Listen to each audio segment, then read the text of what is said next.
Welcome, everyone. Council is convened in council time, Wednesday, November 19th, 2025. We'll start with the roll call. Michelle? Counselor Young, Here. Counselor Belcott, Present. Counselor Fuentes, Here. Counselor Little, Here. and Chair Marshall. Here. Thank you. Thank you. Are there any amendments to the agenda? Yes, please. If we could add 9.2, pending litigation, 15 minutes, no after action. And the RCW is 42 Two. 30 110 1 little I. Okay, got it. All right, then let's move on to public comment. Public comment is on agenda items only. You have a limit of 3 minutes for your comments, so please stick to the topics. Is anyone signed up? Teresa Hardy.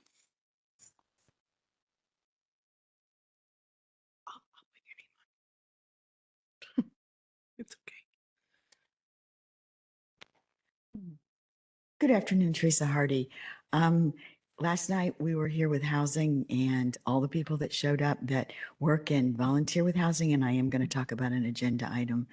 But, thank you to those people. And today we're here with Forrest and an acknowledgement to 3 people in our community who've done an incredible amount of work to get this letter drafted. And that's Carissa Page Hallstrom and Mary Goody and Tanya Engert. And without the work of people in our community to protect those things that we need, we wouldn't have it. And they've done an amazing amount of job to bring to you information so that you can make knowledgeable decisions. So as you move forward with this 4th draft letter that we appreciate that Jordan and Counselor Little worked on, that the Sierra Club and other organizations really support your moving it forward in approval of this 4th letter, because it needs to get to the BNR before that December 2nd meeting. So thank you. Thank you.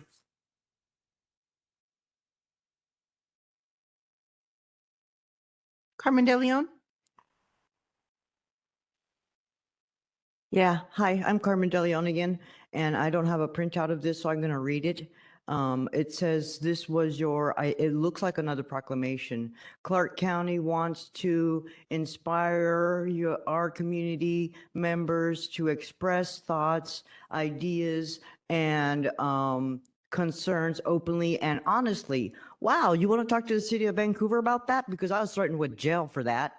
Anyhow, and to treat each other with courtesy and respect without personal attacks or inappropriate behavior. To me, that's just common knowledge. Like I've said before, I mean, look at all of this stuff you guys got going. You guys say protection of the children.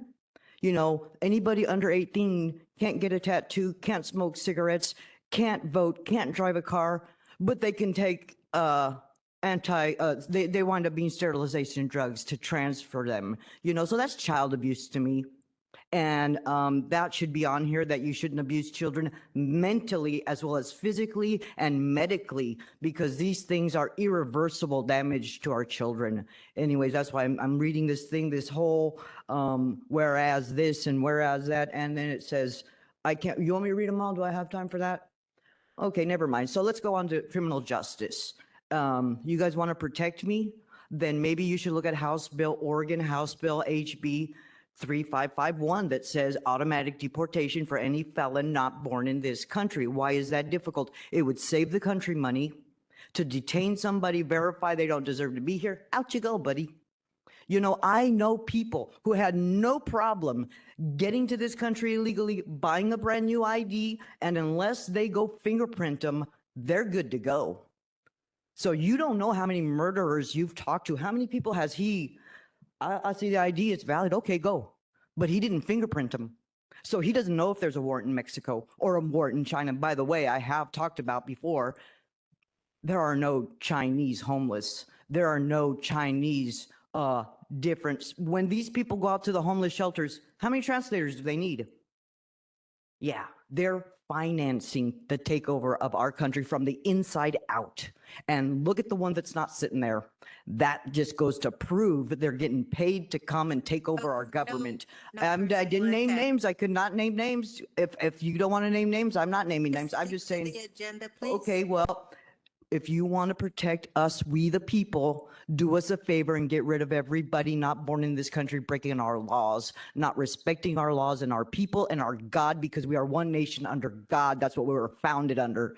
And anybody who's not is against us. If you're not for us, you're against us. And guess what? Get out.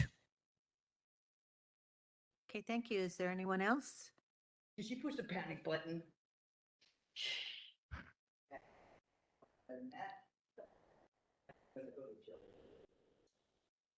There's nobody else signed up, but we do have one online. Okay. Caller, you've been sent a request to unmute. Please go ahead and do so. State your name for the record and go ahead with your comment. Good afternoon, Kimberly Goheen Elbin.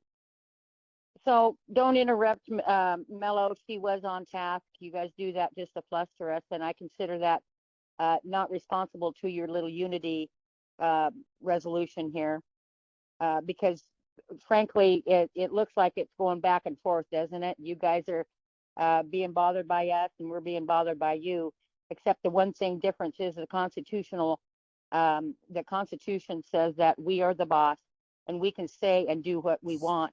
Of course, under the law, you know, and most of us love God, so we're not going to be hurting anybody and stuff. So when your employees or whoever they are feel threatened, it's maybe a divine intervention that they have this fear, because if they loved God, they would know that they are to fear not.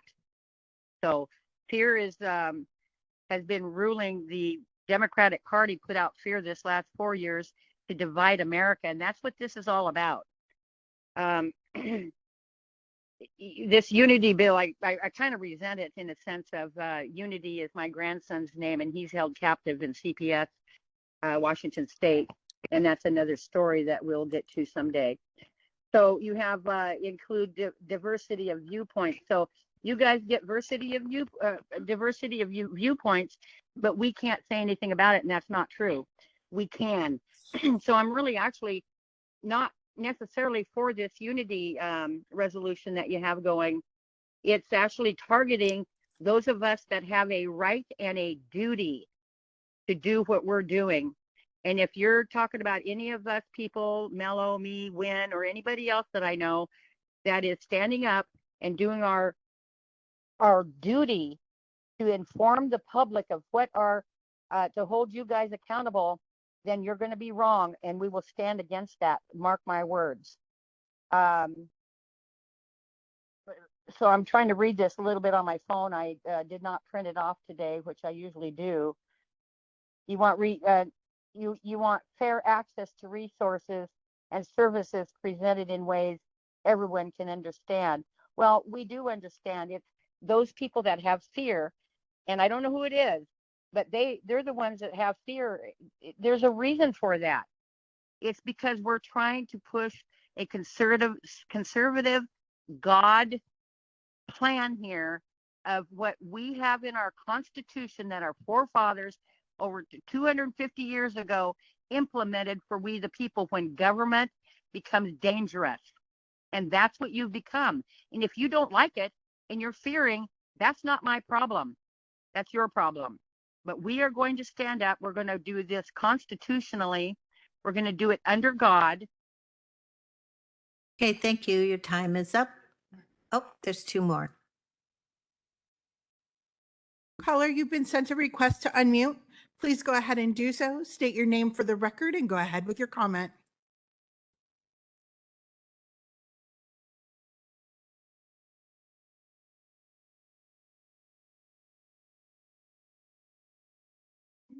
He might have fallen off. I'm going to go to the next one.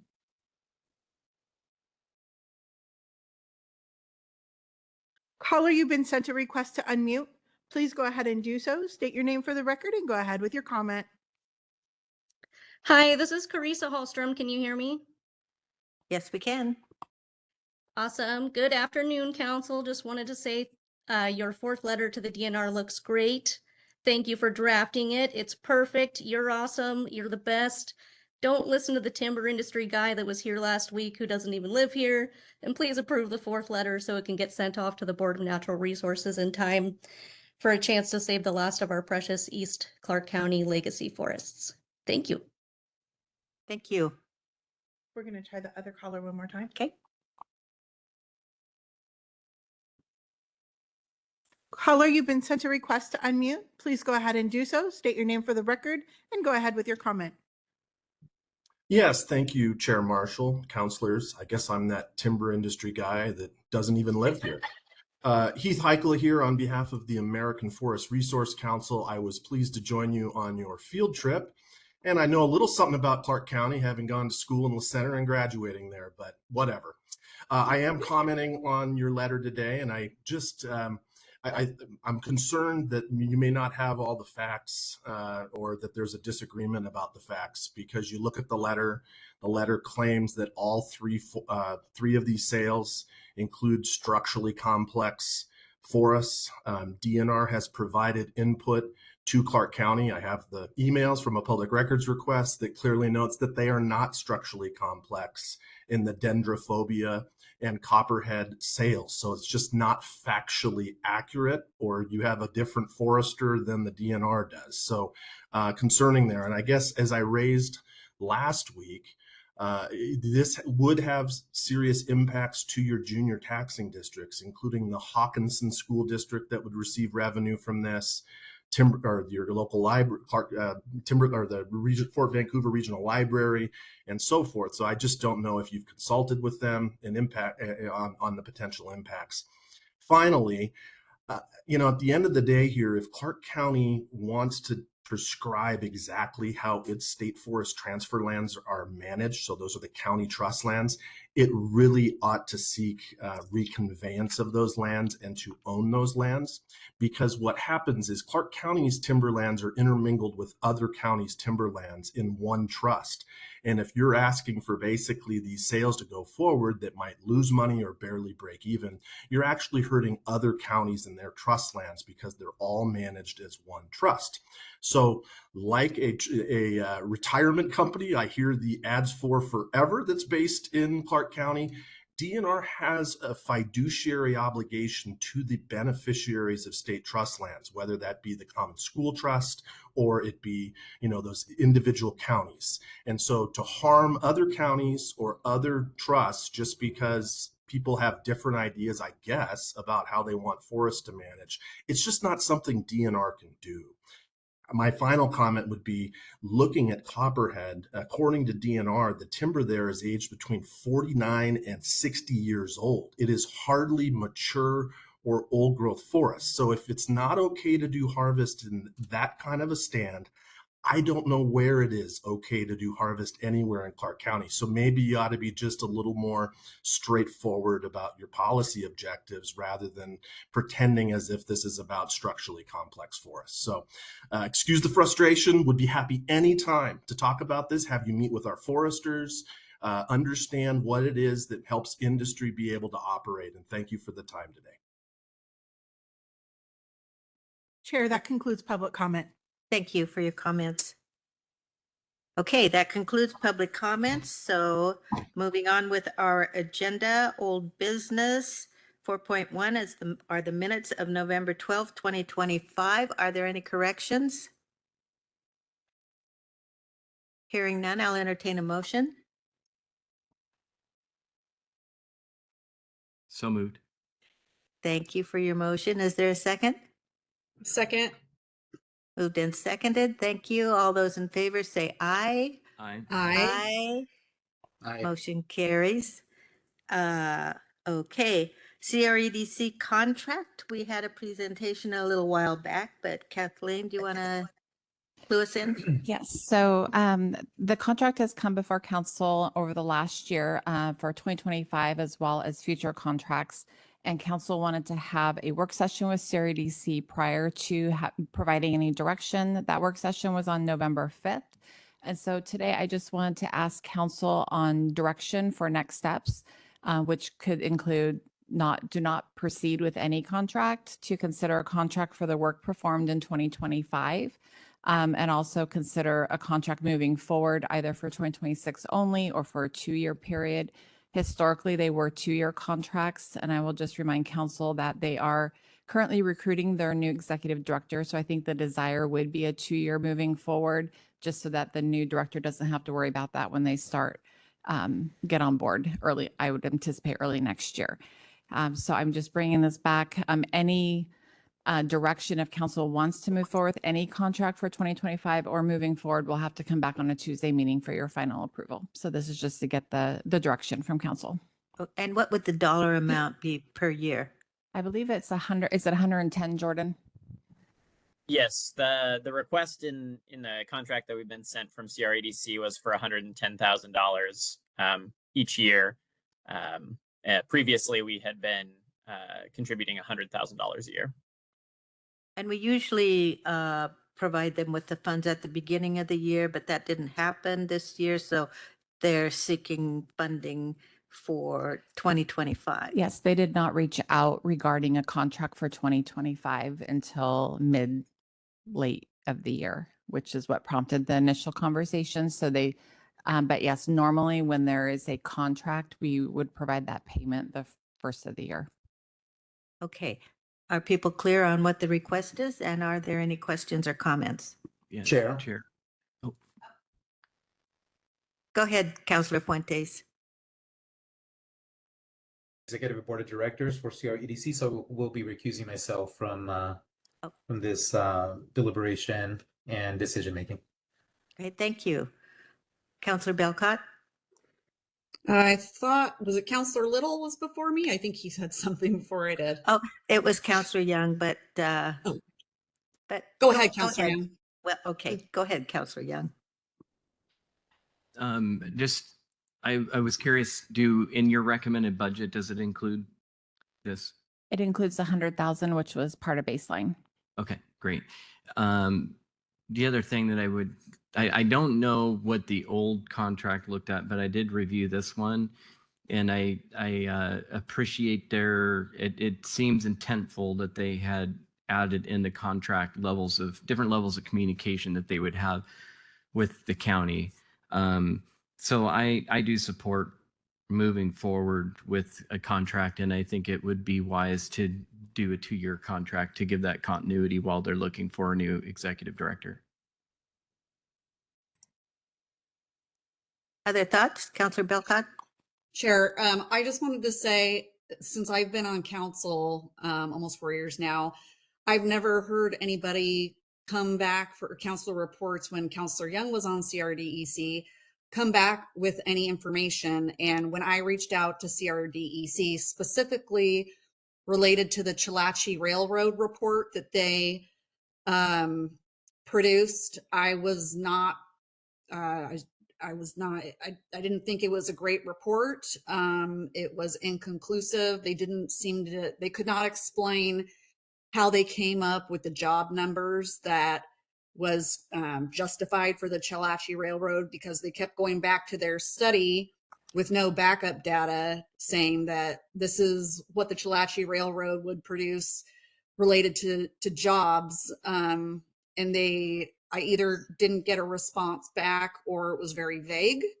I'm not interested in renewing this contract. We're in a deficit. They haven't really produced anything. And I think, Jordan, didn't you say we gave them grant money last year, didn't we? And they didn't do anything with it? The county did provide a $50,000 match for their industrial land study, and that was delivered, I believe, about a month ago. So there was a bit of a lag, but that was delivered rather recently to us at the county. That's right. Okay. And I was underwhelmed with that as well, but that's just my personal opinion. So I'm not interested in proceeding, but I guess we'll see how the rest of the council feels. Councilor Little? Yeah, I am kind of in agreement with Councilor Belcott. I don't know as much, and I would like to hear Councilor Fuentes' opinion. I don't think the conflict should preclude you from giving us an opinion on your. You're the closest to it. I just have heard a lot that we have not gotten what we have expected from that contract, and so if anything, if we do approve it, I would not want to increase it at 110. I know we've discussed before keeping it flat at 100,000. I'm open to either direction. I just want to hear a little bit more. Sure. Counselor Young. I would just add that I was on that board either 1 or 2 years. I don't recall. And contrary to what Councilor Belcott mentioned, I did have frequent updates, and one of those updates is actually what led to the entire discussion of the Joblands grant process. And we went through that process and decided to fund them. So I would say, we do not have anybody in the county that is helping to advise us in terms of economic development. This, in my opinion, is a replacement for that. They look at the region as a whole, the county as a whole. So it's not specifically our jurisdiction. It's Vancouver, it's Battleground, it's all of them. And I will agree that there has been significant communication problems, at least I would say recently, last year or so, but there's been change there underway. I don't see, I see this money more well spent in an organization that has a well-rounded and balanced level of staff and ability to look at Clark County from an economic development standpoint. Whereas if we were to take the funding of this and look to get our own economic development person, it would just be one person doing that. And so I don't know what that coordination would look like. So I guess what I would say is, yes, I am frustrated with how the last year or two have gone, but there is change in the organization, and I would like to give it a chance to see how it pans out over the next couple of years. Okay, is there someone else who go ahead, Councilor Fuentes. Yeah, sorry about that. I lost the. Councilor Little did ask if I could provide a little bit of insight into the relationship with CREDC, and to his point, I certainly can't insight, but as I mentioned earlier, I'll recuse myself from the vote. I believe, and I heard Councilor Young mention that they are the only economic development organization in Clark County that provides the level of support that is needed to ensure that, one, for example, have the employment lands use report that was completed earlier this year. They are the only associate development organization that we contract in the region, which does a number of things, including advocacy and leadership, business support, and data collection, as the example that I provided a moment ago. They had a pretty rough start to the year. In 2025, there were some challenges. There was some senior leadership change. Their executive director moved on about mid-year, a little bit past mid-year, and they recruited a interim executive director or CEO. I forgot what the official title was. And he's doing a good job of ensuring that the organization stays on track until they hire somebody at the beginning of next year. They work on a number of programs, including the APEX program, which works with small businesses in the region for business development, and a number of other things that I don't remember off the top of my mind, but that they shared with this council a couple of weeks ago. As I mentioned, I won't vote, but I do support moving forward with the contract. Thank you, Councilor Belcott. So as part of this contract, would they redevelop the Chalachi Railroad study so that we could see what the recommendation for jobs are associated with the rail line, since the county owns it? Do you know if that's something that they would be willing to do, Councilor Fuentes? That's a good question. That conversation hasn't been brought up, Councilor Belcott, so I'm not too familiar with it. So yeah, I couldn't tell you. I've not heard any conversations about it in any of the board meetings that I've been in the last several months. But I can certainly Thank bring you. it up at tomorrow's executive board meeting. That would be great because you know we have a lot of questions with the railroad, so that would be, if we do continue this contract, that would be something that I personally would be interested in having them revisit and revise that particular report, since we are going to be going back to them with a contract potentially. Thank you. Yeah, I'd be happy to do that. Okay, now the payment for 2025, is that included in this contract or that's already been? That would be up to council. We don't have a contract for 2025. So Okay. if you believe that, you know, services were rendered under like a prior contract, we would have to sign a contract for 2025 and then submit that payment. Okay.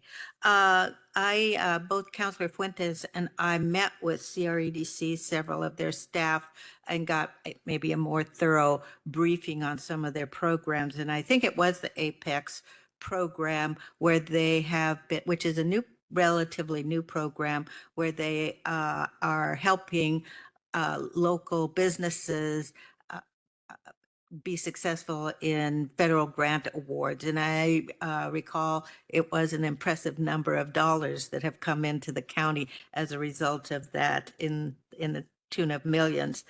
So that I see as a very positive thing. And I know that they've done some good work in locating some businesses in my district. So I can see that there's a good role that they can play. As for the contract, the jobs lands, I think we really need to take a look at that. And I think there was concern. I had concerns with that study because it was looking outside of urban areas, and a lot of what was targeted is agricultural land. So we might want to be looking at that a little bit differently now that we've had the ag study complete. So I would be in favor of a 2-year contract, but those years just being 25 and 26. I think in 26, we're going to be looking at strategic planning. We'll learn more about City of Vancouver annexation plans. Within that strategic planning, we can talk about what the county's role ought to be related to economic development. So that's what I would favor. Go ahead. Okay, well, then I'd propose a motion for a 2-year contract at 100,000, including completing the obligations under the Chilhatchee Prairie jobs report that's due to us to I think that was done. to come, if it was not complete, to have it. It was completed. That was a direction. The projection on how many jobs might be available, I wouldn't, I don't know that they're necessarily equipped to do that. And I think certainly a lot of uncertainties related to the railroad and our lease agreement. And there's a lot of things that are still up in the air. That report is outdated, though. It was conducted, I believe, right before Chair Marshall and Councilor Young and myself got elected, I believe. Maybe Kathleen can chime in here. I thought it was done right before we got elected. It was done before we got elected, and I wouldn't even give it the status of a study. It was a list of inquiries, I think, and potential jobs. So yeah, it wasn't. But the study, they did include some rail-related land in the most recent study that they did, but it's just the land that's been designated as freight rail dependent use, and we have I don't know. There's just a lot to figure out related to the railroad. I would like to add something on the contract of, especially directed to that, maybe so we could learn more for visioning of what's in the future, what is any potential for jobs. So if there's any ideas to add to this motion, I'm open to that, especially with the other job study that you were just mentioning. If there's anything else that we'd like them to focus on, let's put it in this contract. I second that. What exactly was the motion? Well, the motion was for a 2-year contract at 100, but I wanted to 100,000. Chris, what's you're scratching your head? Sorry about that. So is there a draft contract? Yes. Okay, It's the so same you are, contract as years before with one small provision, which Jordan can outline. But it was the same so contract that they. are you moving to Approving that approve motion. that? We're not approving anything today. This would be at the informal path to move forward to Ah. a Tuesday meeting for final approval. All right. Okay. Motion Final to move consideration. forward with that draft, but changing the number to 100,000 from 110. And I'll leave it at that for now, but if anyone wants to amend it with additional direction. I would just stay away from amending and doing thumbs up. It's a little easier for us Okay. because it's not as formal. But, and just to clarify, Counselor Little, 2-year contract for 25 and 26. Is that the years that Is you're that what's looking at? needed? That's what I was suggesting. I Or think, 26 and 27? yep.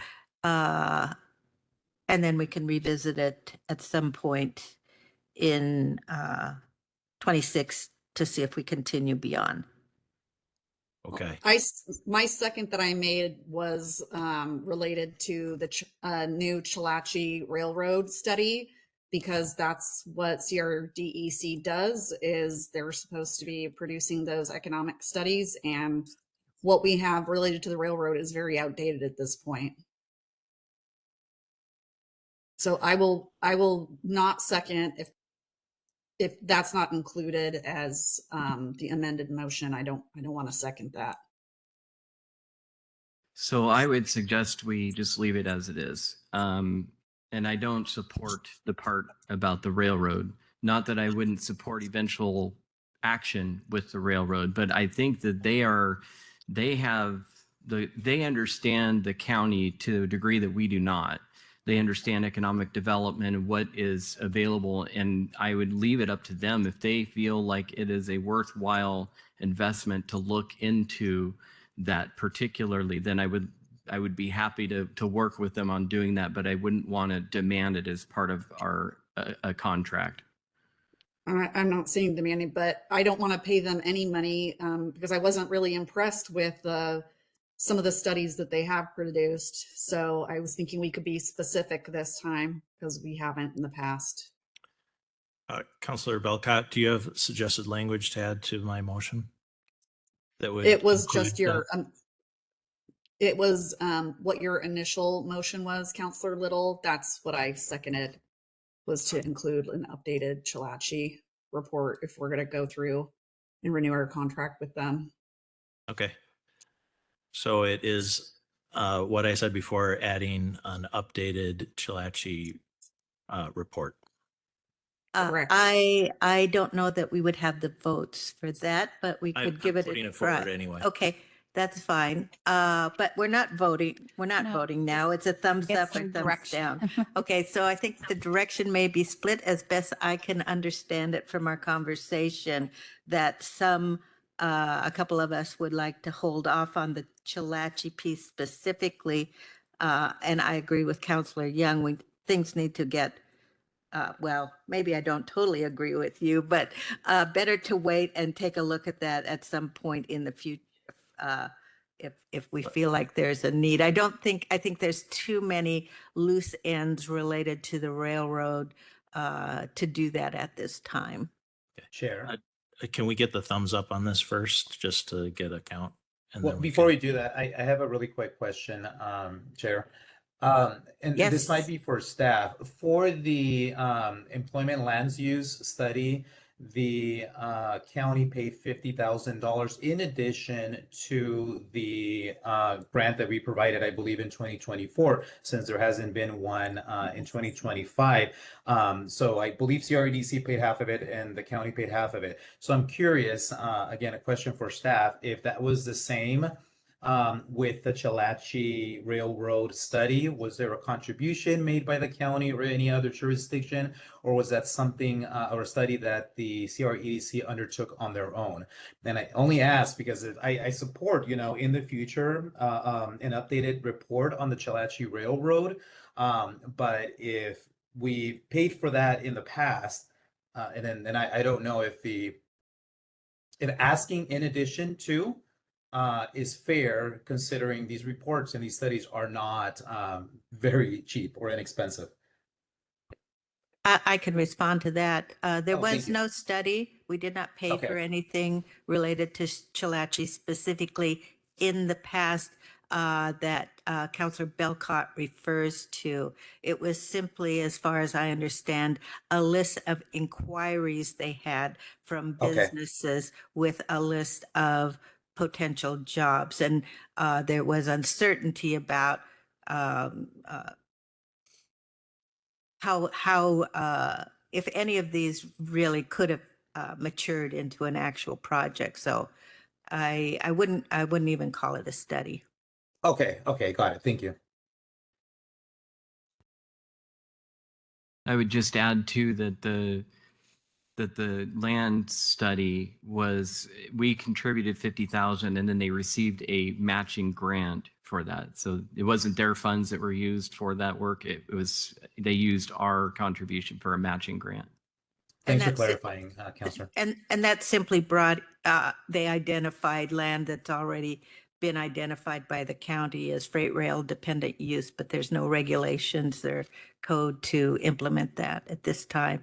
So that's why I really would like to just see that set aside for now and just go ahead with a 2-year contract. But so you want to see a thumbs up for what you're proposing? That includes Chalachi. Oh, Councilor Fuentes. Sorry, I take that back. Of course, I have it. He had his thumbs up, but he's recused himself. And this is informal. So there's a couple of thumbs there. And then, so you're getting a split direction here, as helpful as that could be. Might I suggest, I think there is a majority of us looking to move forward with the contract. So what I would suggest is at this point, maybe those that would wish to have changes to the contract work with staff, suggest those changes, and maybe staff can bring us a couple drafts for us to actually vote on in our next meeting. Yeah, and time is, if you're looking at 2025, just reminder, time's the essence. We only have one more Tuesday meeting, and my guess is we're going to have a contract signed if you want to do anything for 2025 in December. Yeah, I think that if you bring multiple drafts and it can be published, then we could choose from those essentially on what we would. But I don't know. But I mean, here we are. We're like negotiating without having them at the table as well. So I don't know. I guess I would be in favor in just continuing the contract that we have. 100,000 sounds right. We don't have a current contract. Well, carrying forward the previous Okay. contract with the small change that you mentioned, 100,000 for 25 and 26. And I don't know if it's realistic to have a couple of versions of that. Maybe there's a way we can put verbiage in there that specific projects requested by the county will be negotiated in the coming year. Perfect. So that still gives I think council that's time good. to discuss what is of interest and leaves the door open to define that a little bit more in their I'll scope. thumbs up that. Okay, I like that. Okay, we'll keep the door open for anything specific we may want to ask for. And we could say, yes, we can do that. Okay, good work, Kathleen. Okay, moving on, 4.3, criminal justice sales tax. Sheriff Horsch, I see you're here, or Kathleen? We actually have, all of our law and justice partners were invited today. It's mostly going to be going over the model. So Emily and Mark, and of course the sheriff and our law and justice partners are available as well. So I'm going to kick off the discussion. Sorry, I got to actually see. If we have any questions for the sheriff, we will, There'll be plenty of opportunities. there'll be opportunities. Good. Okay, if you can just go to the next slide, please. So just a quick background, House Bill 2015 was approved during the 2025 legislative session. This provided two new funding mechanisms for law enforcement or law and justice. One was the local law enforcement grant, and the second one is the new public safety, we call it criminal justice sales tax, but it's a public safety sales and use tax. Council did have previous discussions on these during council time in July. We had two. Got the informal thumbs up to move forward with approving a resolution at a Tuesday meeting, which was approved on August 5th. And that basically says once the sheriff's office is eligible for the grant, the council has approved taking that 1/10 of 1% of the new criminal justice sales tax. The sheriff's office and some other of our partners have been working on the eligibility requirements for the grant. That is again required in order to take the criminal justice sales tax. We are very close. I know they've been working hard. And I think we have a meeting in a couple of weeks to come together and really review everything that's been done and see where we're at and if we're ready to submit.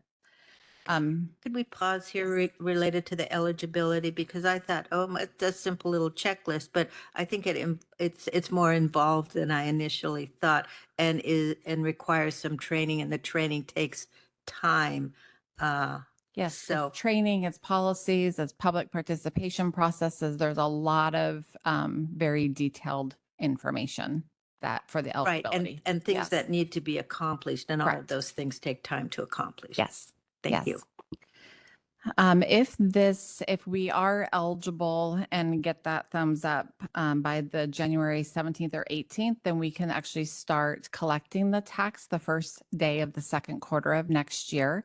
And then the county will receive those revenues 2 to 3 months after that, because it goes to Department of Revenue and then comes back to the county. If for some reason we're not ready by then, it would kick that down to the third quarter of next year. But I'm optimistic based on my discussions with the sheriff and the jail that we will meet that deadline.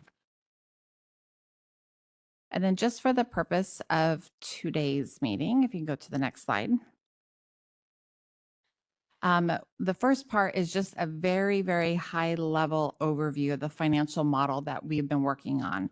The auditor's office and the budget office have been working on this model that can be used to inform decisions moving forward, not only with this new criminal justice sales tax, but also other revenues coming in. So it's a very interactive model that we can plug in public safety sales tax, other types of revenues. We can actually tie expenses to it, and we can see if it's balanced and how we're going to address that. Today, that is a very high level overview. This will be used next year as we continue to have those discussions to help inform council. More specifically for today is to talk about the sheriff's office request for additional law enforcement personnel. He has worked also with our finance team and with our law and justice partners to add, I believe it's about 20 deputies.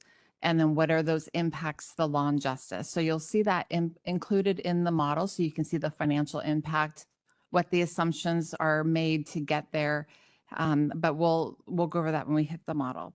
Really looking today after we have that discussion is council's thumbs up if you're supportive of that request and that commitment to this fund. If you are, this will come back to you on a Tuesday meeting in January or early next year, because any change to FTE does require council approval, final approval, which would be done on a Tuesday meeting. So today would be the request, just that informal thumbs up and commitment, and then we'll get the work moving forward to bring it back to council. And then of course, also for next steps, in addition to that final approval process, is talking about the framework in which council wants to establish for this fund. An example would be like with the sheriff's office, you know, as they're doing a lot of recruiting and stuff, unfortunately, they still have some vacancies. So one of them could be like when they have 3 to 5 vacancies, then we'll move the funding to their department so they can start recruiting for a new personnel out of that fund. And then we'll also have like little checkpoints moving forward of like, because one deputy does not mean you need one prosecutor, one defense attorney. So looking at those data points next year, we'll bring this back to council to see when are those trigger points of when we need to start adding to support the additional law enforcement. I have a question. Are there any expenses associated with this that are outside of law and justice? I think if it's IT or any There support is- services? There is some financials that are in the model to address the essential services that support those. Yes. Is that reflected here? Yes. Okay, thanks. But again, those, we'll talk more specifically about those data points and the framework and everything next year. And I just want to reemphasize high level so you can see the model, you can see the work that's being done to help inform council. I'm really excited about it because you can plug in different scenarios. You can actually see what does it look like. So that is just a high level view today. And then specifically today is looking at the current request for sheriff's office and the impacts to that. So if council is ready, I'll hand it over to the team here to go over 3 versions of that model that they can go over with you. Good afternoon, Council. Mark Gaswick, Clark County Finance Director. Emily and I have been working on this model for several weeks actually to try and develop it. And I want you to think of it as almost like a menu. So what we've tried to do is present council with some of the options that are available, that choices, and considering none of the choices have been made yet. All the choices still need to come from council, but this gives you the opportunity to see what some of those choices may be and what the impact of those would be. The other aspect of the model that I want to communicate is that currently we have placeholders in different time frames, just so you can see an example of what that might look like. None of the hiring decisions have been made at this point, but we needed to put something in so that we can see the impact to the model. All of the impacts have been communicated to the different departments. So all of the data that is feeding this model are coming from the departments themselves. For example, the sheriff provided what his ask would be. That was communicated to the different departments, and what their impact over time as those positions are filled would be within their department. As Kathleen mentioned, there will also be the impact of the central service providers, and there's costing or there's funding available so that those services are also able to support this. As you know, law and justice is a big part of what we support. We spend a lot of time working through either the accounting, the budgeting, the IT, as Chair mentioned. All of this is included in the cost of the services that are provided. So just to look at these different sections, the top part of this model, as you can see before you, is a revenue section, and there's different options of what can be put in. For example, the top part is the new law and justice sales tax revenue. If we qualify, our application is made by the 16th of January, then we can begin collecting that April 1st. That would allow us to actually receive 7 months of revenue in 2026. And that's been plugged into the model. Going forward, what's been plugged into the model is 12 months.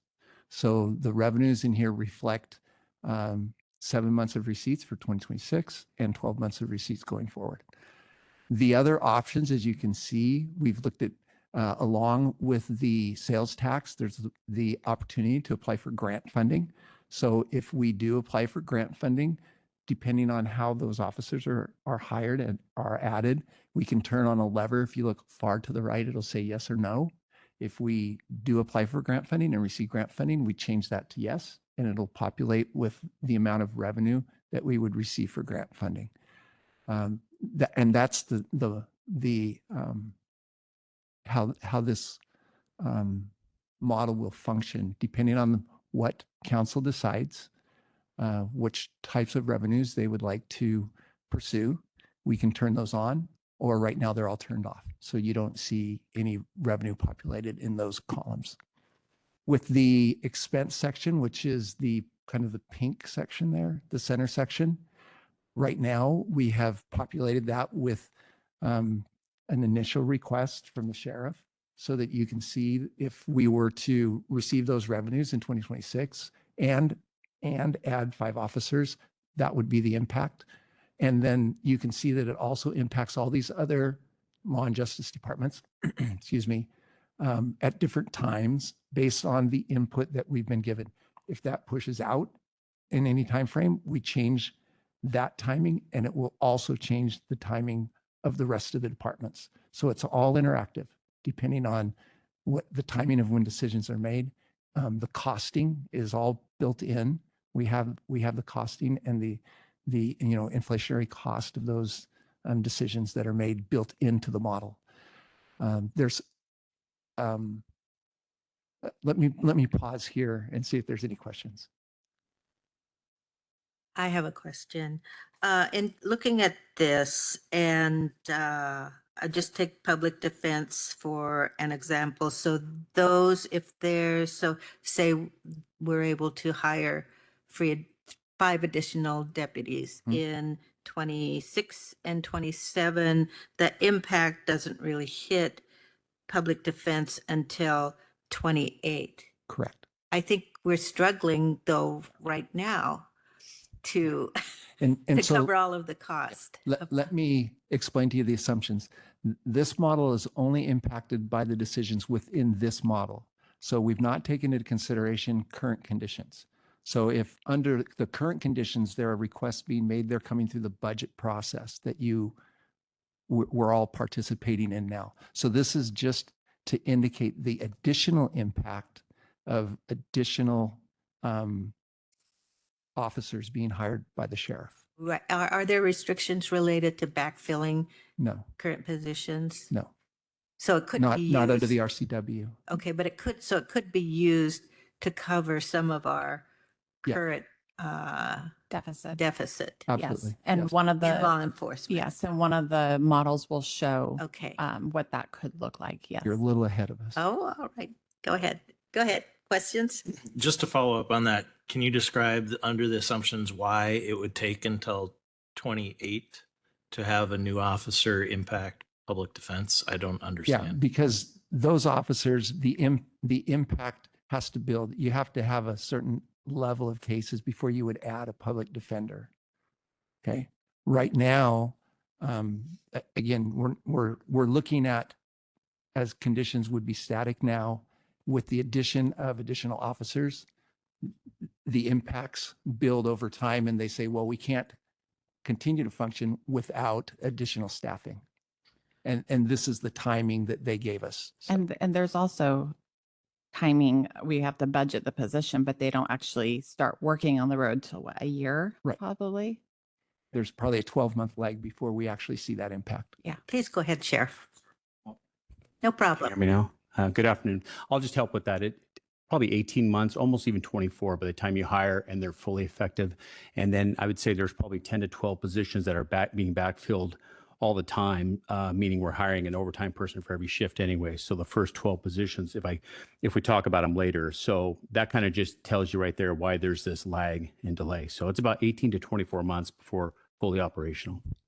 Thank you. Other questions at this time? I do have some questions and comments, but we'll go ahead and I think you have a couple more slides. Yeah, if we go to the next slide.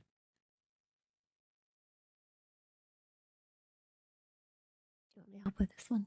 This side or the Yeah. next one? No, This one's the next one. This one is just a version showing the 20 ask from the sheriff's office, plus it plugs in the current structural deficit based on the current 2026 recommended budget. And this is really a good example just to show how quickly these funds could be absorbed if the entire structural deficit, it couldn't be absorbed by this new revenue source, but part of it could, and that could be a consideration. And then the third slide just plugs in the 20 sheriffs ask, the general fund structural model, and then the remaining general fund critical needs that have been proposed to the council through that separate parallel process this budget year. And again, it just kind of wants to show the need, the overall need of new revenues, that this one revenue source is not enough to bridge those gaps. But there's all different pieces that you guys can make decisions on in the future. I think the main conversation that we wanted to show today was that first slide, which was really addressing the sheriff's office request right now. And as we kind of started the conversation, it's very interactive. So we're able to make changes on the fly depending on what choices the council makes. And so if you want to see, you know, what if scenarios, if we decide to do this, we can plug those in. If you decide to do something different, we can plug those in. So it's really based on what council decides they want to do. And then we can show you the impact of those.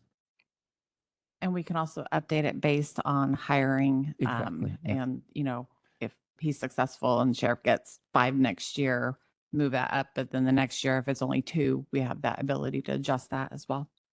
Yep. And so did you say, Emily, that the critical need request from all of Law and Justice are reflected in this last page? Yes.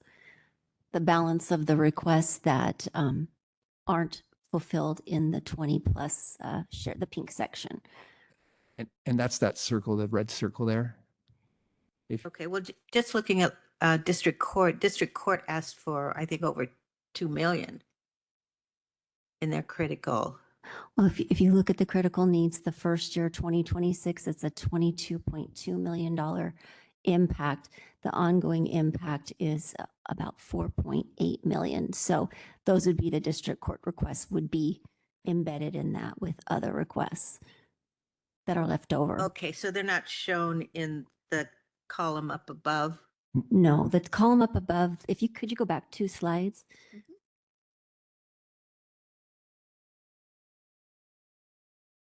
All of these look the same.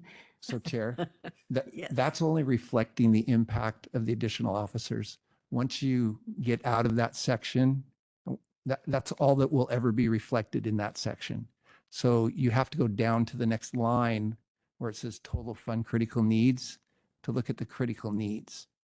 So the critical needs do not get broken out up above by department. They're accumulated and put in a single line. Okay, that's what I was confused about. Thank you. Okay. They're all there. Okay.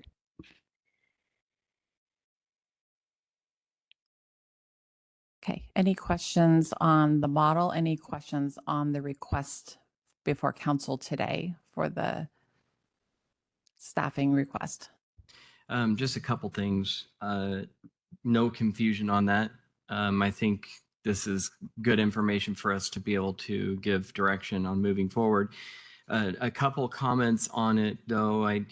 One of the things that I feel like is I don't think anybody truly understands all of the impacts of 5 deputies, 10, 15, 20, what that looks like. And so I feel like, I think 20 is probably a good number, but I don't really know for sure.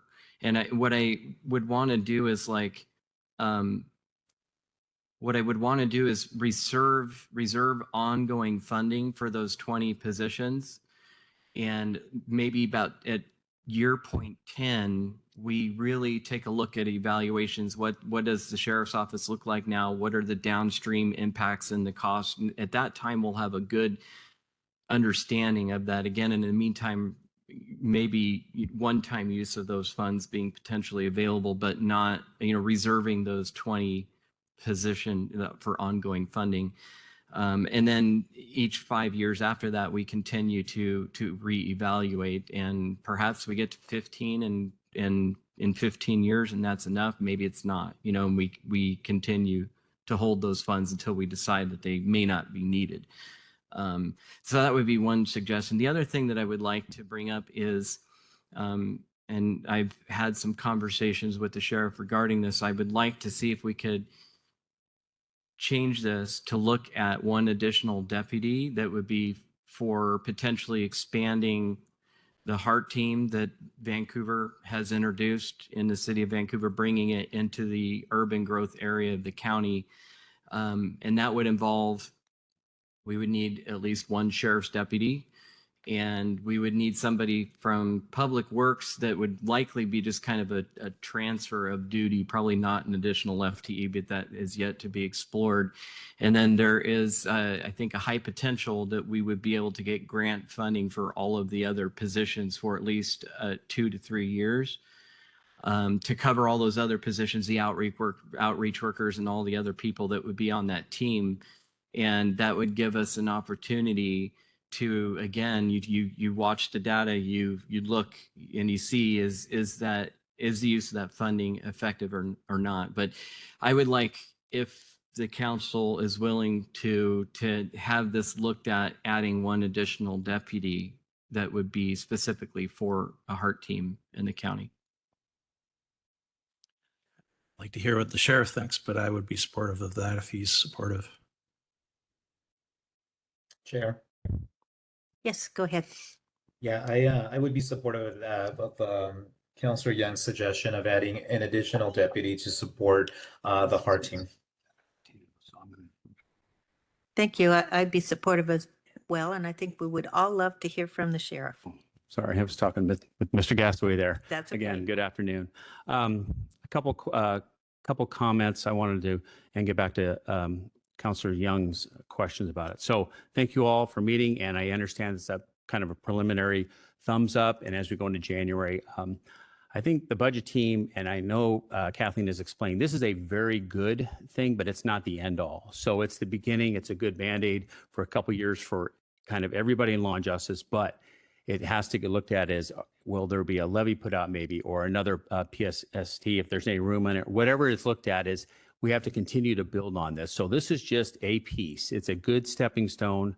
So it's not the end all. So, and I know that everybody up here understands what the public feels about taxes and that they're spent correctly. And so they want to see, as this goes through, I think we all need to understand and just remember that if you have to go out for a vote on something, they're going to ask, what did this one go for? So it's just a good reminder. I know we know it, but as counselors move on, sheriffs moves on, and the funds can get used for other things. So I want to put that out there. I will say I am supportive of the heart team. Years ago when I started, where our staffing is still at a critical stage. So it was hard to put for extra things. It is valuable for the community, and it helps people. I'm supportive of it. If another deputy position was put there, I would be committed to putting that person in. I'll just give a rough timeline within a year. I could do that. I still have to put the majority of these deputies on patrol, and then some other specialty units. So I wanted to cover one thing. Nothing has changed since April when I presented. To get even just to an average, we would need 90, not 20. So I think maybe you forgot that, Councilor Young. I can see you nodding right now. So when you said maybe we get to 15, every year when the population grows, we just kind of keep going behind in the call load and whatnot. So I just want to remind everybody, when I presented in April, that staff report, just to get to an average would be 90. So the 20, it's actually 21 patrol deputies, 20, well, one more if you add the heart team, and then one sergeant. We need to have supervision when you hire that so many. I can go over where these positions are going to go if you'd like. I can give a brief overview of how we're going to implement these. But I had also included in there too, the downstream effects would be, we need 2 more support staff to help that. It's through PDR requests, through other records, and then a communication specialist and a volunteer coordinator. And I just want to speak, the volunteer coordinator, we have 43 official sheriff's auxiliary personnel who help with non-emergency functions. And most agencies, City of Vancouver, I think they have quite a few more than that in their program. You have to have someone coordinate these people. We don't have anybody doing that. So it's a force multiplier. So it would be, if you added the heart team deputy in there, it'd be 22 enforcement. You can kind of do the math with me if I'm getting it wrong.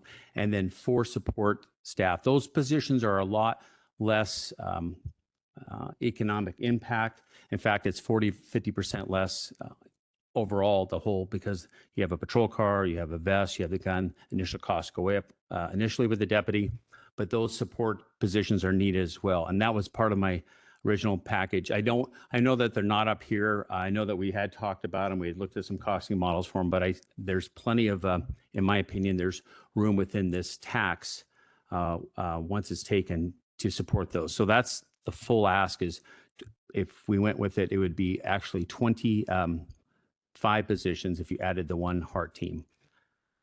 And Sheriff, the example that we're looking at today, it incorporates everything that you're writing except for the heart position. I apologize. I don't have my glasses to read that part. So maybe I missed that. So it would be adding a heart team position. Kathleen and I have been working, I think, for the past 3-4 months on looking at the staffing for this, knowing that it's not the end all, but how it can also help the jail, the prosecuting attorney's office. There are unknowns that no one can really pinpoint of how you have those downstream effects. You have to sometimes do something and see where it is. And I understand that. Some areas can be impacted more. Part of our personnel are going to go to the traffic unit. And when you add traffic unit, you usually we need enforcement in traffic. We have nobody doing just traffic enforcement. Those tickets go up, district court goes up. That's a direct impact when you have that. That's an example right there. The other 4 will go to the detective units, but 12 are going to be going straight to patrol. And then if you add the one more to the heart team. So that's kind of where these personnel have been going. I know we've talked a lot. I've said this several times over the last few years. This problem's been growing and growing and growing, and it doesn't do any good to blame anybody. But this isn't your problem, but it's your problem to try to help me solve for public safety. And it's been going on for 20, 25, 30 years. Each sheriff has said we're getting further and further behind, and we can't go behind any further. So this is a great step. If you can preliminary give a thumbs up on this, and if it's the first week of January where the vote comes in, I do want to talk a little bit about the grant money, how it applies versus the tax that you took. The grant application in this bill has not even been put out yet. It's going, I'm assuming, very soon. We will be applying for things through the sheriff's office with that grant money, and that can help. For example, one will be sign-on bonuses. Everybody is still doing sign-on bonuses. That is taken out of the general fund right now, or other law and justice needs that we can apply for that come out of the general fund, which can help the general fund then.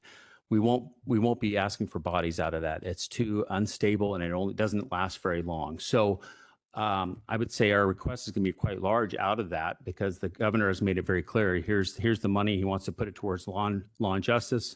So I just want to let you know that there's 2 separate things. The grant we will apply for, and then the application we have been working on it. We were already probably doing 90% of what they'd asked for, but the interpretations and the training, they only offer certain training so often. So we had to wait. And I know the director Shook is behind me, and his office is working on their end of it. Well, I believe December 4th, we have a meeting with everybody, the auditor's office, county manager, myself, the jail, some others. I think Jordan's going to be there to go over the final process and see if we're missing anything. The other part is when we submit the application, the state has 45 days to respond back. I hope to say that we're 100% compliant of what they thought. It's unusual to always get that. They can come back and say, you're missing this, this, and this, and please fix it. And we'll fix it immediately. Then we have 180 days to fix that. You can still be, and this will be a conversation between legal and the county manager, you can still be taking that tax during that time and still banking it correct. But waiting on the 180 days of, according to them, what the full compliance would be. Does that make sense? It does. I do have a question about the grants, though. They will be competitive statewide? They are, but there's a lot of sheriff's office and police agencies They're that going to do it. aren't putting in for it. Okay. And so like what might be a maximum if we were wildly successful? Well, I'll be asking for probably a couple $1 million. Couple million. Okay. I think, And for how many years? well, under the legislation, there's a limit per hire. So it's associated with the number you hire. Oh, okay. I don't know that number. Then we'd have to look at that. 125,000 per hire. So you can do the math. Yeah. So it'll be a couple million. Yeah. Okay. No, You're both right. And then for how many years would that? Was that 3 years? I know there was a limit on years. You have that much time to utilize it, but I would 3 years to imagine we would utilize utilize it pretty both. quickly. Yeah. Those 20 hires won't happen instantly though. So like how soon would those hires happen? No, well, the monies wouldn't be coming in. You wouldn't be able to spend them till May or June, correct? They come in April. Yes, that's a sale. It's a- tax. it's- The yeah. the grant's a different issue. Right, it We would- don't know it- we don't know anything about the grant Right, program. right, good, okay, we're just. We don't guessing. even know what the application looks That's like. correct. And it's separate from personnel. Yes. Correct. Okay. Other questions or thoughts? And so just again, to make sure I understand, looking at the last page, maybe, I don't know how much difference there is. Well, oh, critical needs is not included on the second page of this, but they are on the last page. Correct. And- Yeah. And so we wouldn't have enough funds to really cover all of those requests. No, Oh, and I think we just wanted to share it as an example of needs outside of just this request, not necessarily recommending to pay for those. That's why we had the deficit in there. That's why we had there. So just to see how the model works and how you can actually share that there's needs, as you mentioned at the beginning of this presentation, that, every department has needs right now that are funded by general fund. Right. I'm just wondering how much can cover the critical needs that exist right now. There's not enough to cover all of them. And I would recommend for outside of this, that law and justice, we look at that holistically still moving forward to make sure we're not missing something. How will that be prioritized? The critical needs. Yeah.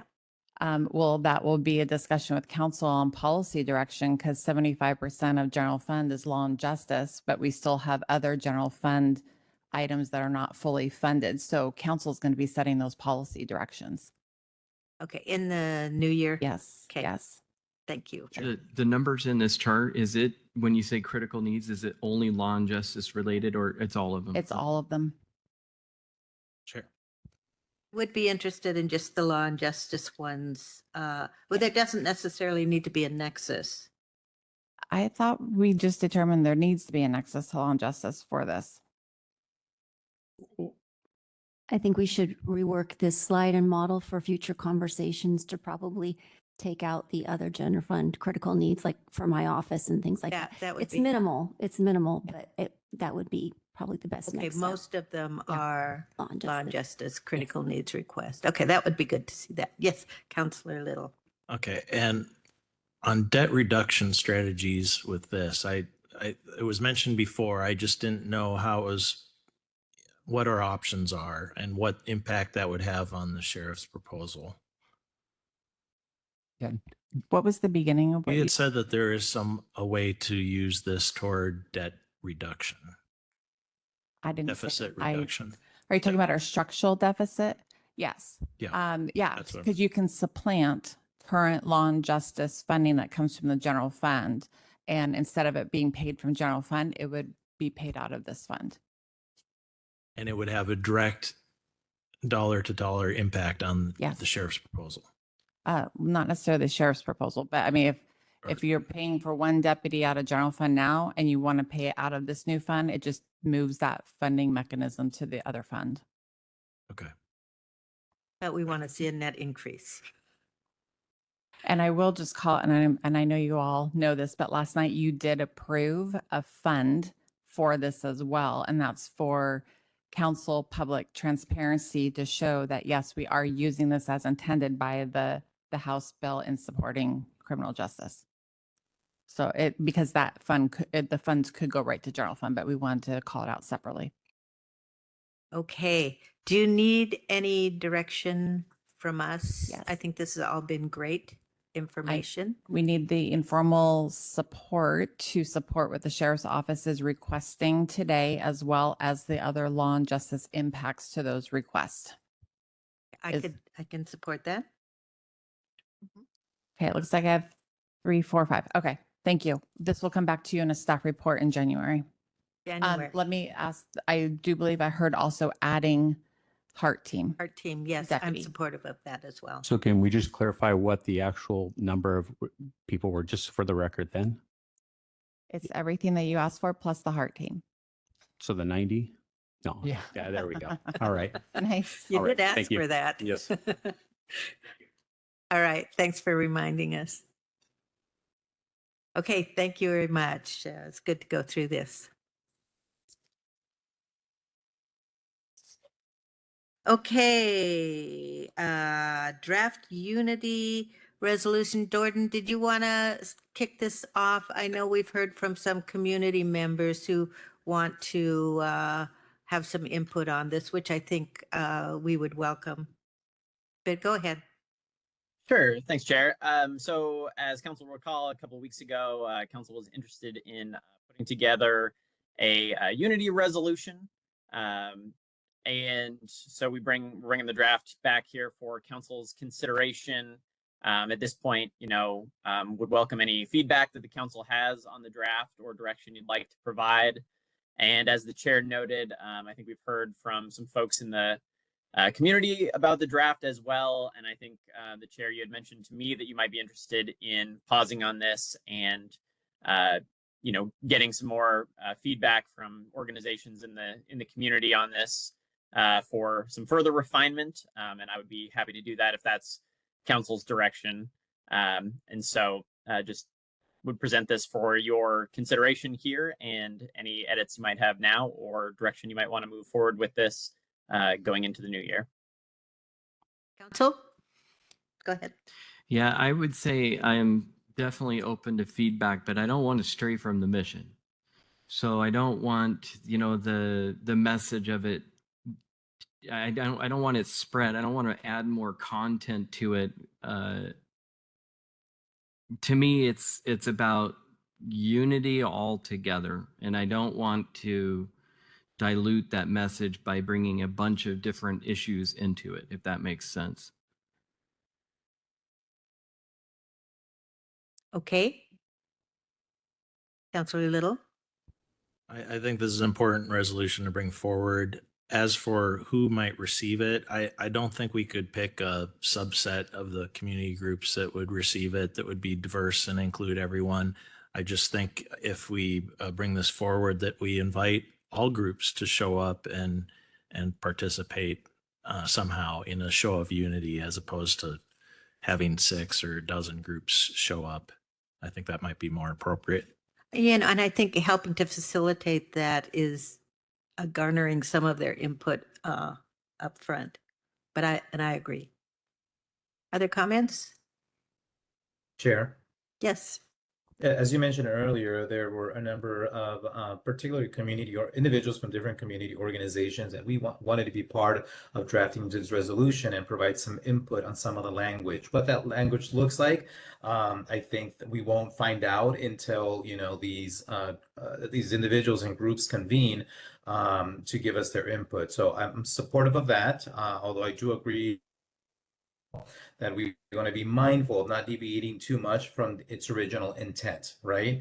And so I think it's going to require some effort, and some guidance, but definitely open to input from community members and organizations in Vancouver and Clark County to be able to provide input and feedback. Thank you. And I'd say this doesn't stray from what we normally do. We always are reaching out, and sometimes community members draft resolutions or proclamations. So I think that would mean good input from everyone carrying this forward. It looks likely into the new year. Okay.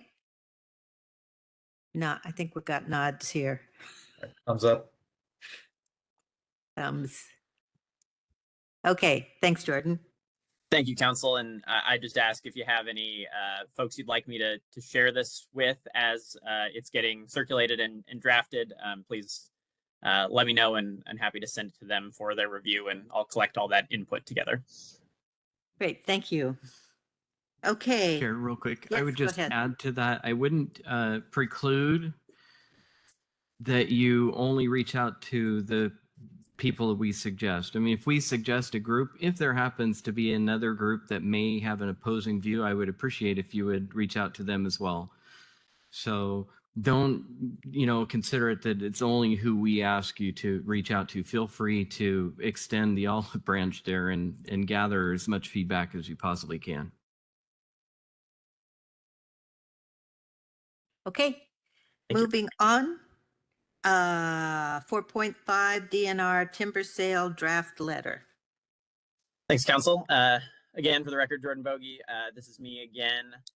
So this is an updated letter based on some updated information we got since the last draft. And I'd like to just talk through, council, a little bit some of the changes from the previous letter, which I think will give some context to some of the public comment we've gotten, and then just hopefully kind of get us all on the same page about what exactly we're talking about with this letter. And so the letter really refers to 3 timber sales that are coming up. Turnover, which is one of the stops on the tour that council took with DNR a couple of months ago. And that sale is Maturation 2 forest. And a Maturation 2 is a specific term that refers to some of these older growth forests. In Turnover's case, has been some regeneration that has occurred after the Yakult burn that happened in the early part of the last century. The Copperhead and Dendrophobia timber sales, those stands are a little bit more recent. The Dendrophobia sale has trees originating mostly around 1965, with some originating in the mid-1940s. And the Copperhead timber sale area has a stand with origins that start in the mid-1960s to the early 1980s.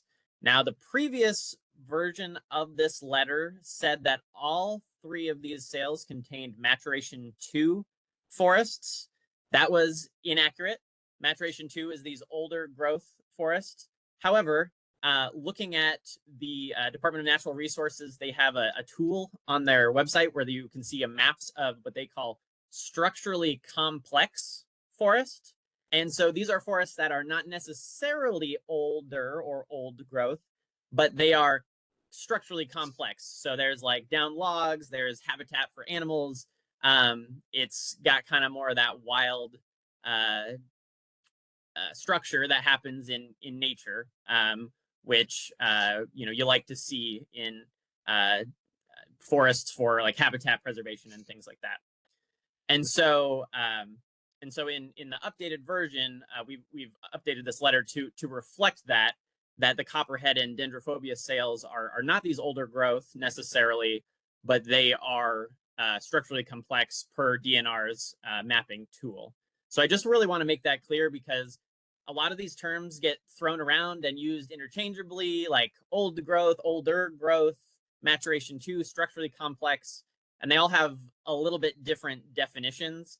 And so trying to be really clear about that in the letter, and because, just some of these older forests, the prescription might be different, or council may have different feelings about it, given that the forests have different characteristics. So I just want to be really clear that that is one of the biggest changes to this letter. And then what the letter requests is a change to the prescriptions for these three timber sales. And the change would be, the request in this letter would be from a variable retention harvest, which is where you remove most of the trees in the area, and you have 8 or so leave trees per acre, plus the trees around riparian areas and things like that, to what would be more of a thin, which DNR calls a variable density harvest, but that we could call a light to heavy thin. And I think Councilor Little can help probably talk through some of that a little bit more. But that would be the request. And then there is a request specifically related to the turnover sale. It has already been approved. I don't believe it has been auctioned off yet, but it has been approved. And so this would be kind of a late date for that change in prescription. Whereas the Copperhead and Dendrophobia timber sales are going before the Board of Natural Resources on December 2nd. And so I just want to thank all the people who have written in and provided input and information about this. It's a complex topic, and we've heard from all sides of the issue as well as DNR. And so it's been really helpful to get kind of that full picture from folks as we've gone through this process. And so this is the letter that has been put together. Councilor Little and myself worked on drafting this, and so would present this to see if council is supportive of this letter and sending it to DNR and the Board of Natural Resources, or if there are any changes or edits you'd like to see in this version. Sure. Okay, yeah. Thank you, Jordan, for that overview. And I do think we should make some changes to this letter. Heath made some really good points. We originally, and as the chair pointed out before, we should really have some standards by which standards for which we decide to make any changes to a certain sale or prescription. And what we've been doing so far has been looking at the older maturation. If a sale area has maturation 2 forest, we have said that we value that, and also if it's owl habitat. Originally, we had maps that showed that all 3 of these sales had both of those things. Now, as Jordan said, we realize that Copperhead, for example, is a very young forest. Structurally complex is an important thing to have, but we can't say no to everything. And so I think if you have a younger forest, I think it is appropriate for the type of harvest that the DNR is proposing in general. But I do so basically turnover does have maturation 2. It's an owl habitat. It would be appropriate to do a change of prescription. Dendrophobia is kind of second on the list. It has older trees from the 40s, so you can do the math there on how old some of those trees are. And then Copperhead, as others pointed out, is a younger forest. The most ideal forest to harvest in a very intense way, like a variable retention harvest, is monoculture. But a lot of the DNR forests are just structurally complex because that's how they are. And so I don't think we should ask for anything specific on Copperhead, but I do think we should ask for a light to heavy thin on the turnover or dendrophobia. Now, the industry, of course, anytime you do a thin versus a variable retention harvest, you are reducing the number of trees that will be harvested for important products that create economic generation in our community. I just believe that there are certain standards of forest characteristics that we should try to promote. The reason why I'm suggesting that we move from a variable to retention harvest, which, as everyone saw out there, it is mostly a clear cut. They don't like saying that, but it is pretty much a clear cut with a few clumps of trees here and there.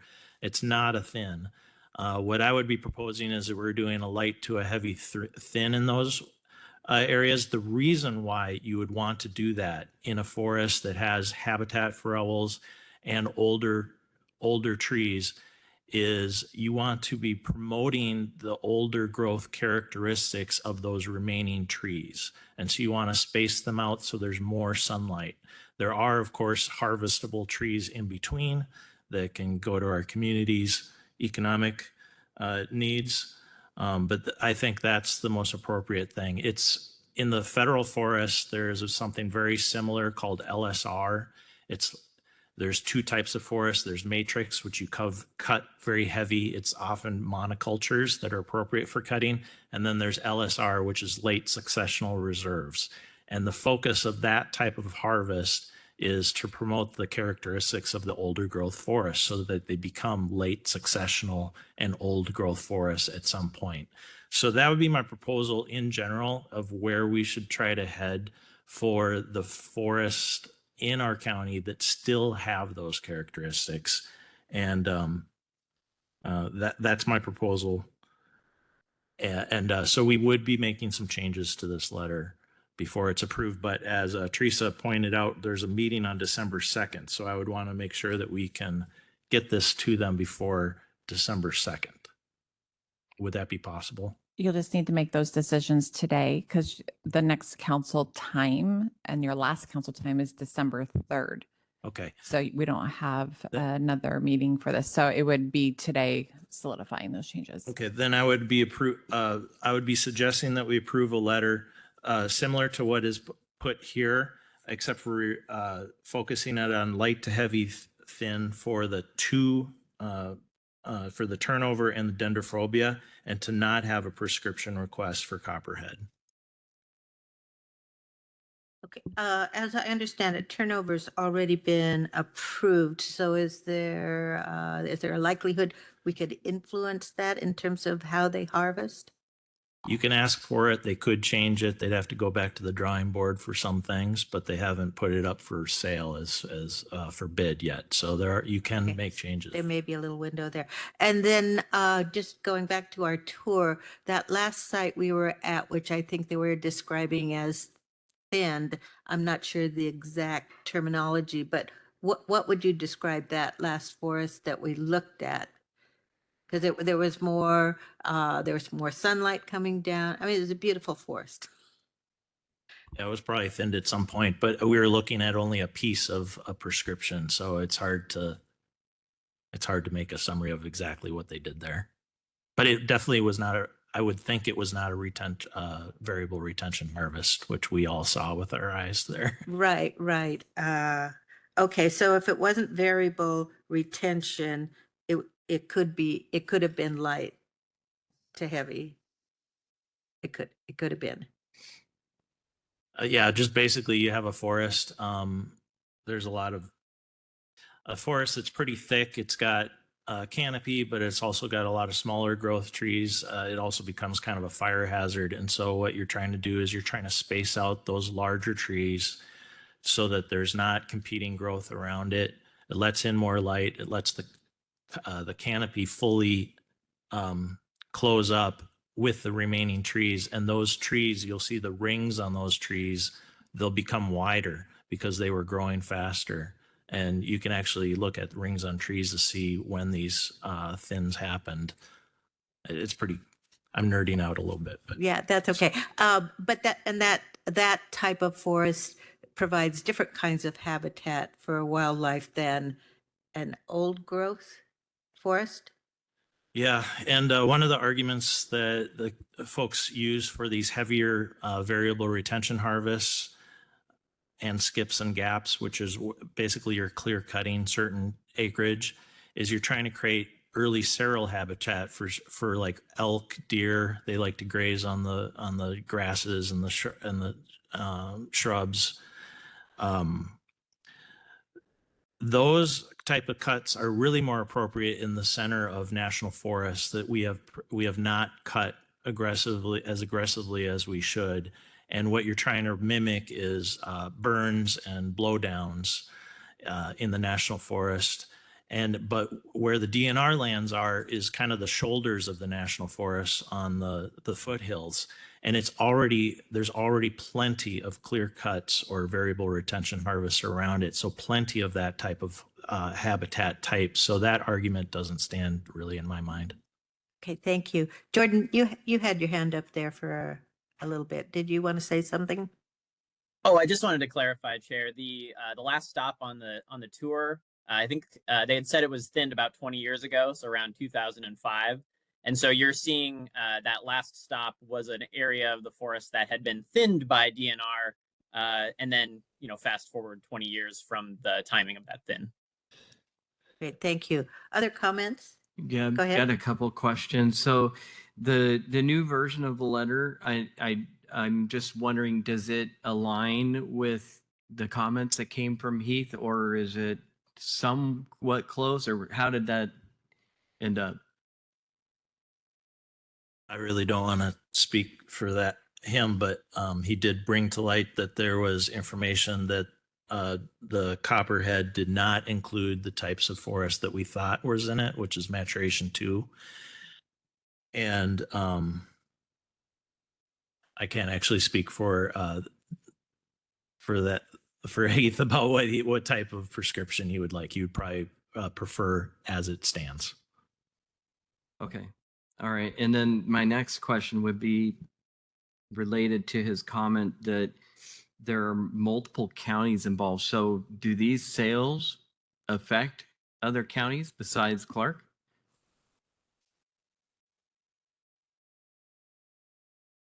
I can Perhaps if there's take a swing. Go ahead.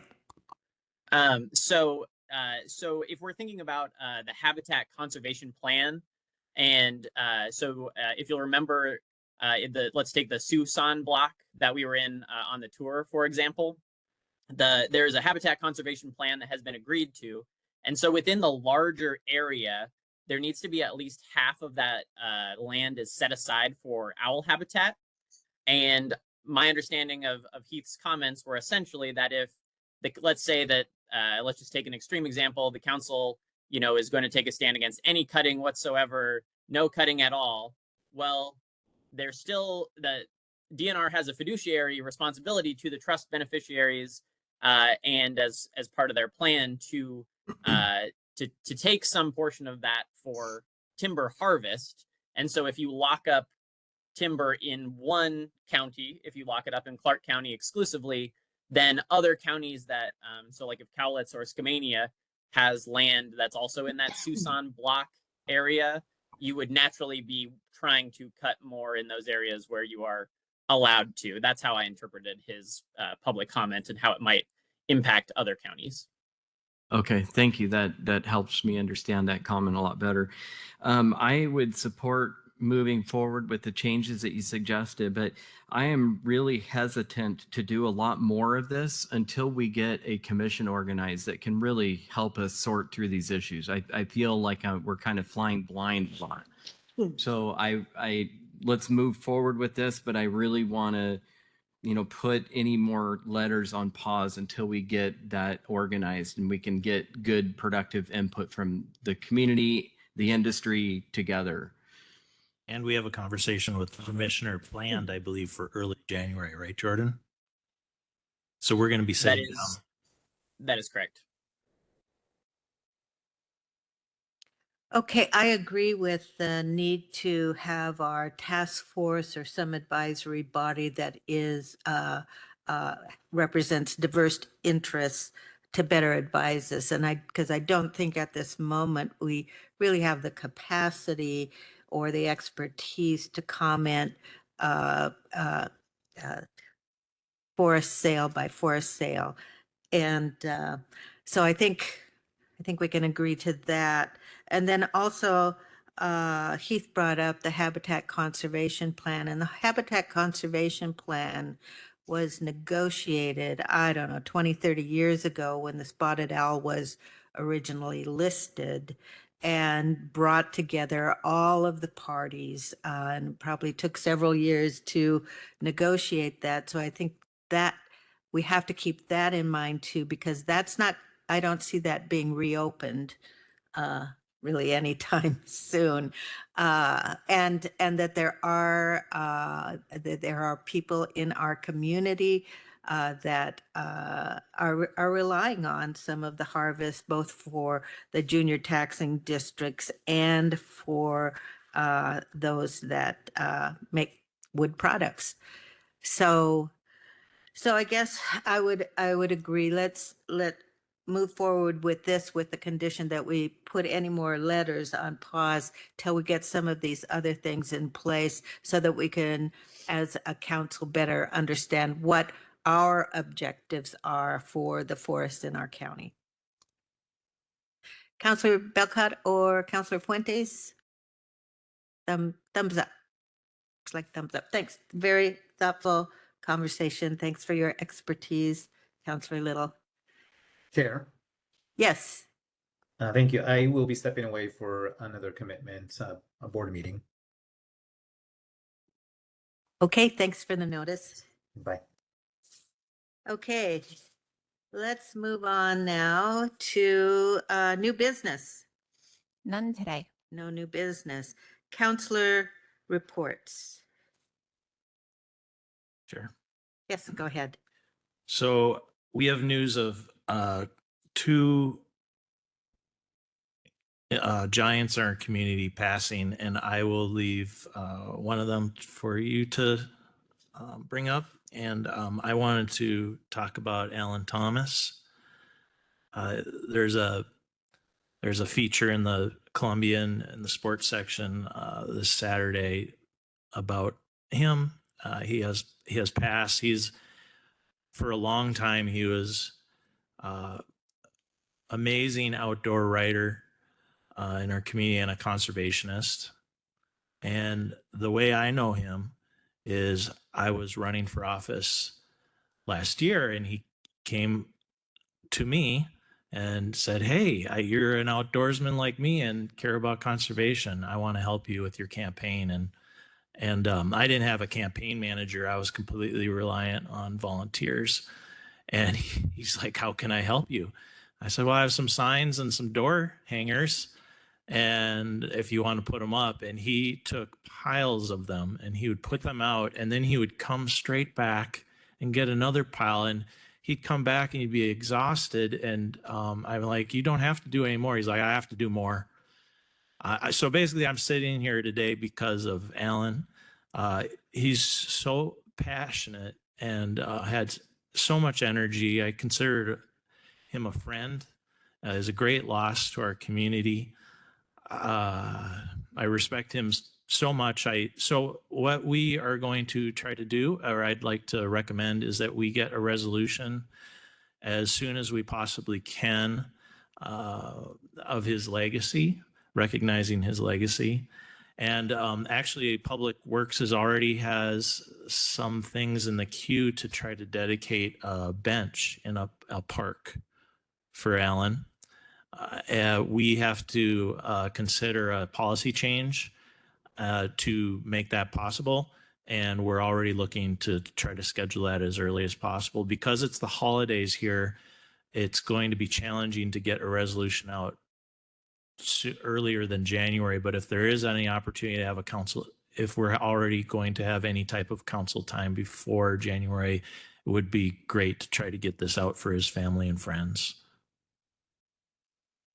Thank you. I would just add that Alan was a longtime Colombian reporter, enthusiastic reporter on the outdoors, and it was a number of his former colleagues that stepped up to request this. So I think he was also a member of Friends of Camp Bonneville. So I wanted to just share with folks that Molly Costin passed away suddenly. I think a lot of people in the community are shocked to learn this news. But Molly was serving as a council member for the city of Washougal, former mayor of city of Washougal. She was the chair of CTRAN. And I just got to know her this past year because of my involvement with CTRAN. But she was an enthusiastic supporter of public transit and actually was a bus driver very early in her career. But she's contributed really so much to the city of Washougal and that community. And I know she was working on a property that they own to develop it into a park as a legacy. And I would just say Molly has left quite a legacy in her community with all of her commitment. So it's a large loss. Other councilor reports? I just wanted to close the loop on Councilor Little's request on a resolution. If you want this added on a future agenda item, we'll need 2 councilors to support that. Our next council time is on December 3rd. We don't have any council meetings until January after that. I would be supportive for Alan. Okay, so we will add this to the December 3rd council time with the draft resolution.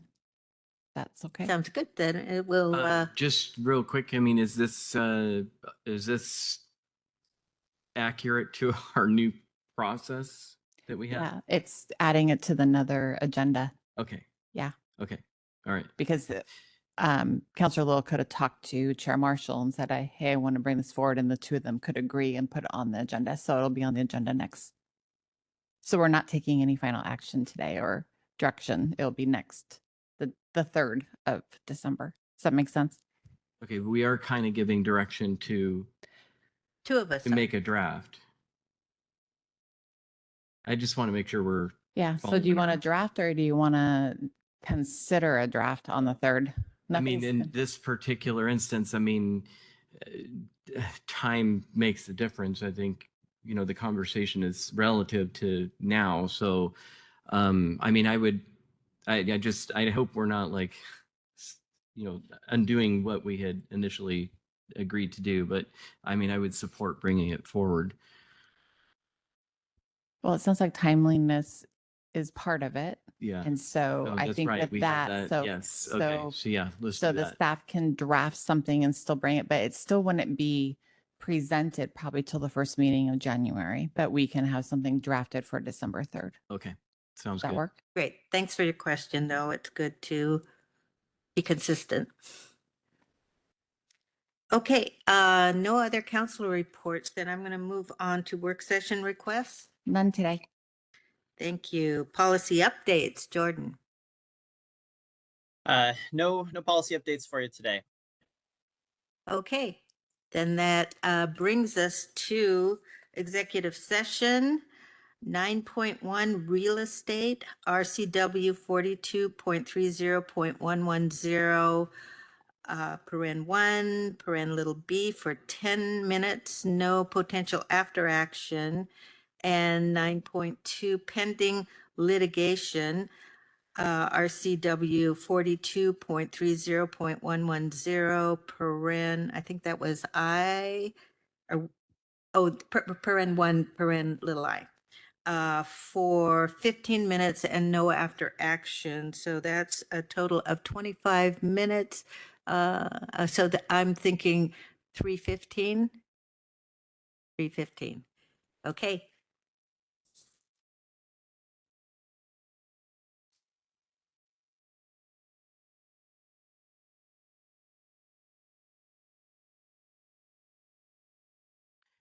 The council chair has asked us to announce that executive session will be extended for an additional 15 minutes and open session will reconvene at 3:30. Thank you.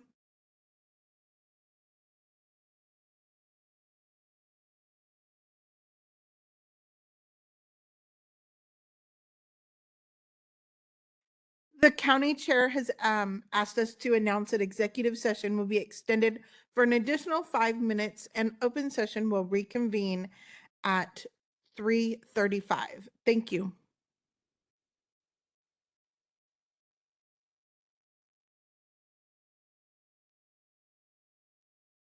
Council has returned from our executive session. There's no after action. We've completed our agenda. So without objection, this meeting is adjourned.